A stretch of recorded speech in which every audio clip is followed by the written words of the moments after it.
Hello everybody, today I have a book here that I would like to share with you called Stardew Valley Before the Farmer. This covers a few years before you come to the farm, and it shows you just the going arounds of all the villagers before you come about. This was made by Fangamer, and it was also worked on just a bit by Concerned Ape. We don't really know if he gave his sign off on it and that was it, or if he helped write it, or storyboard, or anything like that. But I gotta say, beautiful book. Look at this like wood finish, golden accent. It's wonderful. It's got like texture on the sides.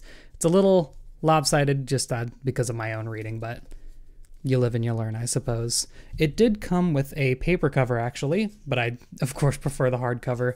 Here's the art that's on the front. You have Joja Mart and most of the buildings of the town, including the farm of course. And on the back you have a quick excerpt that can be read. Every story has a beginning, but some go back even farther.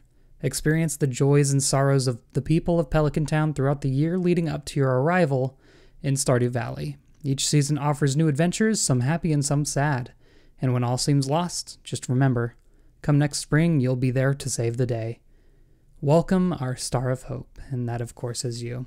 If you do open it up to the inside, you have a larger version of the art, which I can't get in the frame no matter what I do, but trust me, it's all there.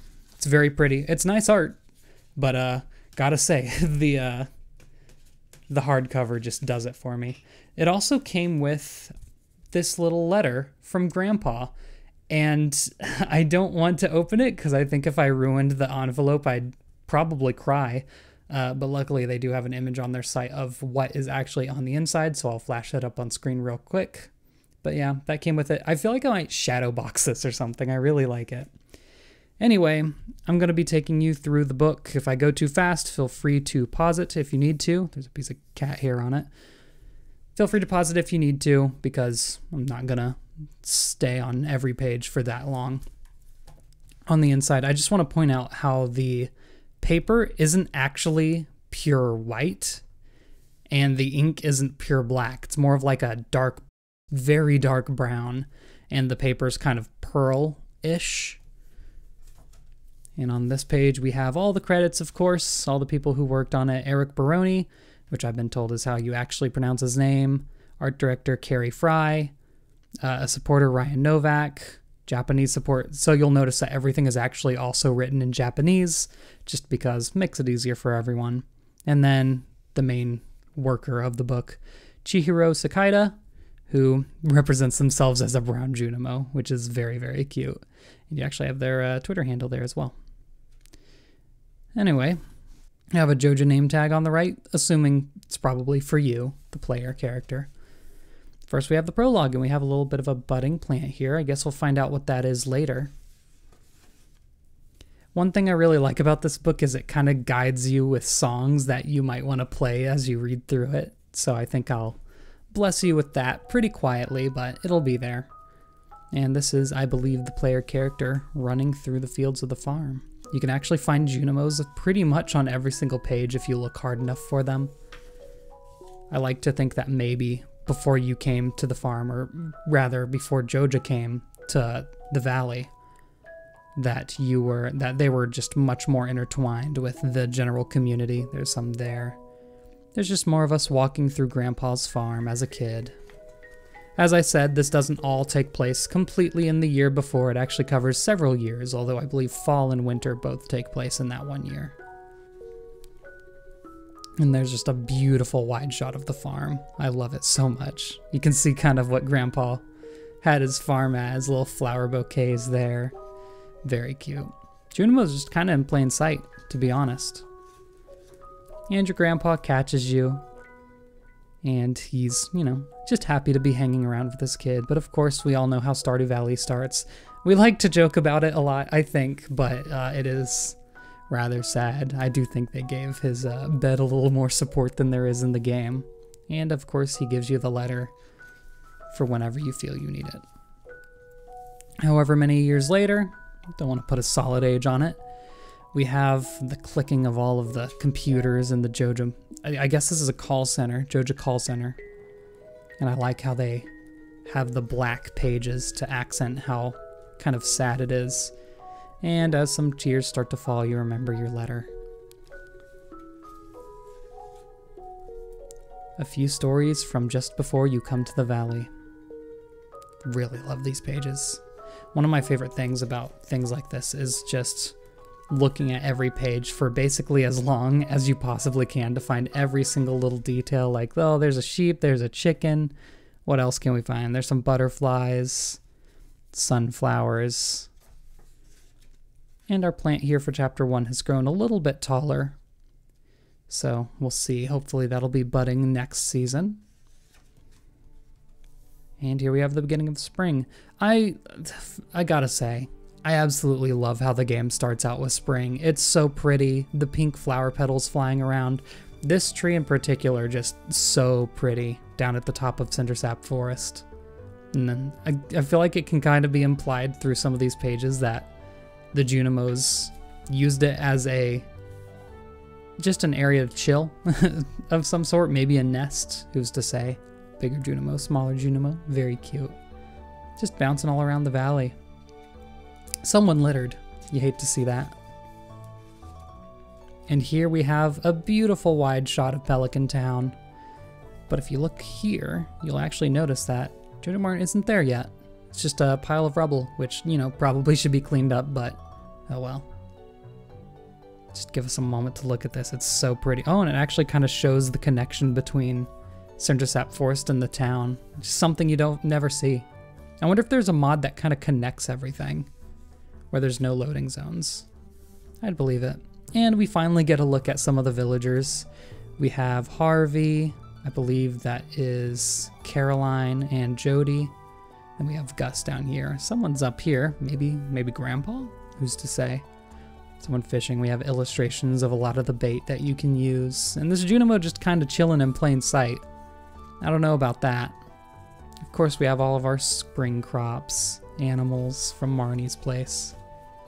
And here we have cute illustrations of every notable place in town. The clinic, the museum, the altar of Yoba. I kind of want to make a video about the altar of Yoba sometime. The general store, the saloon, and the fish shop. These are all very interesting, like, front views that you would normally not get.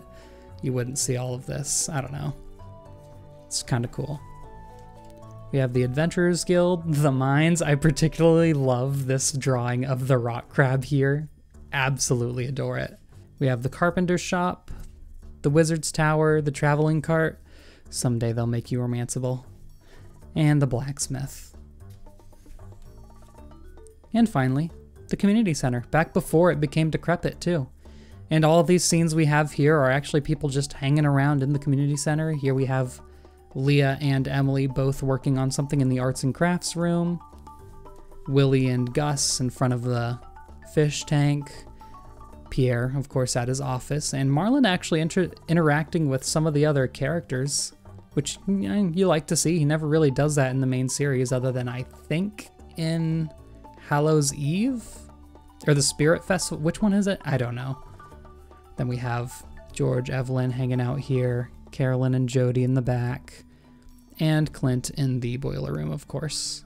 And Gus. This is a surprising amount of Gus in this comic. Moving on from there, we finally go over to the farm where you see your grandpa, you know how it is, and a few years later, he's gone. And the Junimos don't seem happy about that. I guess they were probably in tune with grandpa as well. I never thought about that, actually. Here they all are cleaning up the place for you to arrive. Well, for anyone to arrive, or I guess just respecting the area. Here we have Mayor Lewis. Kind of looking fit. I don't know about you. I don't know. I never really pictured him as that fit.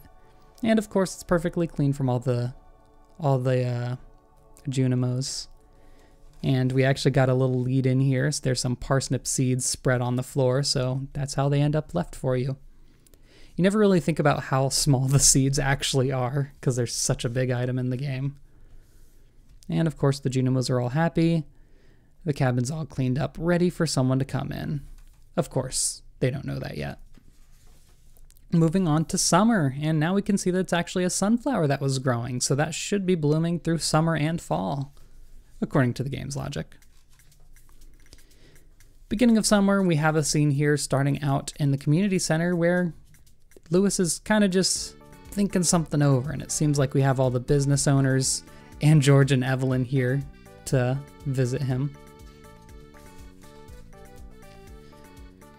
It turns out he's actually worried about the governor's visit. They have no idea what to do. It's going to take a lot of food, a lot of money to get his love and respect. And Emily, of course, is just sneaking in and saying, let's have a luau party. And I guess this is the origin story of the luau. Again, this doesn't have to be the exact year before you come. This is representing a few years, actually. And everyone seems to agree. Emily I always took as one of the older people in Pelican Town. I don't know if that's really canon or not. Here we have Emily and Abigail. There's not a lot of Abigail in this. Then we have... oh god. Uh-oh. I can't remember his name. And Clint's, of course, loving it. We love a Bi King. We have Demetrius and Maru looking at something here. Leah's actually making the plans to make the bowl. I wish they did this more in the game. Like maybe the day before the holidays, everyone's doing something to get the area ready for it or something. I like this idea. This is Linus eating a, I guess, grape, because grape is a summer crop. That'd probably be the only one that fits. Penny's running around. The wizard's doing wizardly actions, I don't know. And Sam and Sebastian just carrying things around. I really love the way they drew Sebastian in this, by the way. I think he looks fantastic. A little shorter hair than he's kind of depicted in the game. Get a good whiff. That's all the Sandy you're gonna have for this entire comic. I hate to say it. They did you so dirty. She could have been romanceable, but everyone voted against it. No one wanted it. And there's Willie fishing up things for the pot. Gus, of course, cooking stuff up, and Caroline actually holding a cup of tea. Nice little detail there. Jody cooking something as well. Emily got the whole tablecloth ready for everything. If you didn't know, here's how to make cloth. And here they're actually making a bouquet here because they have the 4 flowers that are used in it plus the 15 wood. Cute little detail. And there's Haley. I think that's the only full-on view you get of Haley throughout the entire book. And then Robin. Oh, nope, that's Leah. Leah and Robin making a statue for the luau. And here they all are. Everything's ready. Once again, another beautiful widescreen. Look at everything. Widescreen. 2-page, I guess I should say. I'm terminally online. Terminally online. Sorry about it. Here we have the day 11 of summer, which is, of course, the day of the luau. Governor comes. He tastes the pot. And he loves it. And here they are all swatting at flies. If we couldn't be there to ruin it, someone had to be. And I guess it fits that it's Sam. I think everyone kind of considers Sam to be the de facto troublemaker when anything's wrong. Here we have the governor saying there's someone I would like to introduce. And as we see, it's Morris, the customer satisfaction representative from Joja. And this is where it all starts to go downhill. Joja. Join us. Thrive. I'd like to get that. I've seen a lot of people with like a shirt or a hoodie that says that on it. I kind of want it. And then of course we can see the sunflower should be blooming, but it's covered by a Joja package. So now we have chapter 3, fall. This one pretty much all focuses on Joja kind of ruining the place, which kind of sucks because fall's normally just a beautiful season. We have all the business owners not liking that he's coming around. Why does he look so evil? He's just a dude. Like, you know? He's just building a store. Pierre did that one time. I don't know. Longing glances across the river. And now we start to get into all the ways that Joja Corp has kind of ruined the place. Of course, they're taking over Pierre's place, being the only other store in town. Pierre and George for some reason seem to be yelling at Lewis, trying to get rid of Joja, but of course Lewis's hands are tied. One thing that I kind of like to pull from this book is that maybe this was the catalyst of Lewis becoming more separated from the rest of town, because you kind of do get the vibe that not too many people like Lewis, but they seem to be getting along in those first 2 chapters. You know, maybe that's the reason he felt like he needed to hide his relationship, because his favorability was already kind of low. Here, of course, we have a little bit of deforestation. We know that they did cause the cave-in that blocked the river and the mines and the spa, I believe, as well. I kind of like this page because it implies that they just straight up stole all of the artifacts from the museum and that's why he lost them. I don't know if that would be considered canon, but it's kind of funny if it is. And then, of course, we have the now hiring signs. Shane over here found one. I love the way they draw Shane in this, by the way. And Sam found one as well. And Penny's just not looking too happy that he's going for it, but what are you gonna do?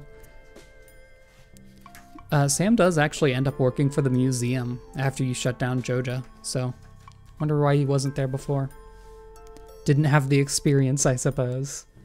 And of course, as they start adding sales, everyone starts to shop at Joja. Jody has a lot of people to care for. Pam, you know, just wants things cheap. I like looking at all the... This is another example of like looking at all the details on the page. Joja meal, canned fish, extreme chips, Inferno. Kind of cute. And of course, Pierre's not exactly loving it. And I believe this is them putting all this storage into the community center, which you hate to see as the doors close. Junimos can do nothing but just leave one bundle for whoever will come and see it. Wonder who that'll be. And now we can see as the former community center of Pelican Town falls into disarray. Again, I'm assuming that this didn't take place over, you know, the one season. It doesn't really get decrepit that quick, but yeah, kind of sad to see. But of course it's not all sad because they have news. That's Robin, of course. I wonder what that could be. The Junimos seem to be happy about it. Love the way that Robin's stance here is. It's very cute. And there we have the community center. On to our final chapter. Well, not final, but kind of. Final chapter, winter. The box is still here, just covered in snow. Someone's coming to the valley? The kids are interested in it. And they both look down and show them what's up. A new farmer. New farmer, new farmer, a new farmer's coming. Very excited. You know, they probably don't get to see too many new faces in the valley. Other than Morris, but I bet Morris is pretty lame as far as new people go. They're coming. This is the only full-on shot of Harvey. He's a little too attractive. I think he needs to be a bit more doofy than that. Gotta say. They're coming. A new farmer's coming. New farmer coming. Emily seems really excited about it. Good energy, you know. And then Pam and Gus don't seem like they could care either way. New farmer? They run into Sam. What kind of farmer? And of course they don't know. Sebastian, get that out of your mouth. What are you doing? You're so young. So now, of course, they're wondering what the new farmer's gonna be like. Boy? Girl? Fedora? Cat? Who's to say? And then, of course, they come across Elliot, this is his first and only appearance. Maybe he was a new addition to the valley soon before we came. Who's to say? There's Leah as well. And I guess he thought that Elliot was a beautiful girl? Not quite. Here, of course, they're wondering if the farmer's going to be the embodiment of death, I guess. And so everyone works together, drawing out what they think the new farmer's going to be like. Even Leah, which I think is really cute. I wish they had more interactions like that. I wish everyone in the entire town had more interactions with the kids, because I think the kids are like very disliked. And I think if we just saw everyone like just having fun with the kids, I don't know, it'd help build the kids up more. And then of course we have these two over here. I still can't remember your name. He's always my bottom choice for Bachelor, so makes sense. And Haley in her only other appearance in the entire thing. And here they are, wondering if it's going to be a strong man like him or a beautiful woman like Haley. Ooh, aren't they going to be disappointed when they find out it's you? And now they just decide to run around more, and they run into Penny, who says it's time to study. Don't worry, if I had to hang out with Penny, I'd probably be pretty sad about it too. And they wait for the clock to come, and they get to go. There's a little more Gunther. They did Gunther bad too. Gunther needs to be romanceable. I guess this is them looking for all these little different items sitting around. There's the worms. You never really get a good look at them. Snow yams, all the forageables from winter. Holly, probably the most useless item in the game. Literally zero purpose. You eat it, it hurts you. Disliked item for everyone. Not used in bundles. I don't know. Don't know what's up there. He found a stick, and he wants to go murder. And of course Marlin says, no, you probably shouldn't. Here's Abigail, I think. I'm pretty sure that's Abigail. She has a sword, you know, as you do, just walking around town with a sword. And they get the idea to poke this bush that rustled with the sword, and turns out there's Krobus. Couldn't get through the book without him. It feels like they really did try to get a little bit of everyone into this. Even though, you know, Leah's not here. No Ginger Island featured. And they run right around the sewer because they lost him. Guess Krobus got away. There's Shane once again, doing his Joja job. Again, love the way he's drawn. It's just very, like, human. I don't know. And they get another look at the Pelican Town former community center. Here it's not quite as, like, broken down as it was before. And it makes me wonder if maybe this scene took place, like, I don't know, before it broke down even more than this? Because there was, like, I guess the vines could have died. I don't know. And of course they're looking at it as it used to be. The valley's going to change when the new farmer comes, isn't it? I can't wait. Everyone's super excited, even the Junimos. I meant to translate this before I did this, but I forgot to. If you know the translation, please feel free to put it in the comments. Everyone looks to the horizon in anticipation as the winds of change blow through the valley. Another beautiful 2-page illustration here. Kind of an angle you don't really get to see of Pelican Town too much. I believe this is them coming down from the mountain here. And you can see both the beach and the main town together here. It's very cool. Welcome, our Star of Hope, and of course that is you. And for the epilogue, we have a small seedling poking through the Joja box as you, our hope, comes through. Starting out on the bus to the valley, of course. And here we are as the farmer reading a book on farming. It makes sense because we don't know anything about farmer. We worked an office job before this. And you know, makes sense. We start at level 0 in the game. This is Stardew Valley. We have a few more pages of the farming book. We're getting a little frustrated and we close it. And a few more scenes in the bus. And here we have a cutout to the real world real quick. It's a familiar little refuge from the everyday stresses of life. A return to the kind of world we only daydream about when we're stuck in traffic or when we're waiting in line for the self-checkout machine in a grocery store that looks like every other grocery store. Here we have someone playing Stardew Valley Mobile. I've never done that myself. We have Switch, 2 players playing on PC together in co-op. Must be at least version 1.4, I guess. Or was it 1.3 that had co-op? I don't remember. Both got a star drop. Also, little Junimo in the background. Very cute. And there's once again the scene of us getting the letter from our grandpa, thinking about it. Little star drop coming out. What will you do today? And that really is the question that you ask yourself every day. Gotta figure out what your plan is. And I say it every single time, beautiful 2-page illustration. Just of a scene that we've all seen so many times. 0.5 miles to the Stardew Valley. Your adventure begins. And that's it. Just another page like this. Got some cows, a well, the broken down greenhouse. Beautiful. Absolutely love it. Couldn't be any better. Adore it. I love looking at the little gold-plated Concerned Ape sign. I hope you all enjoyed this. This is really different from something I ever have done before. I tried to like dress the scene just a little bit. I don't know what people usually do. Here, I could dress it a little more here. There, beautiful. Let me know if there's anything you liked about it, if there's anything you would have changed. If you ever want me to do it again, maybe with some other Stardew book. I know there's some guidebooks out there, but we'll see.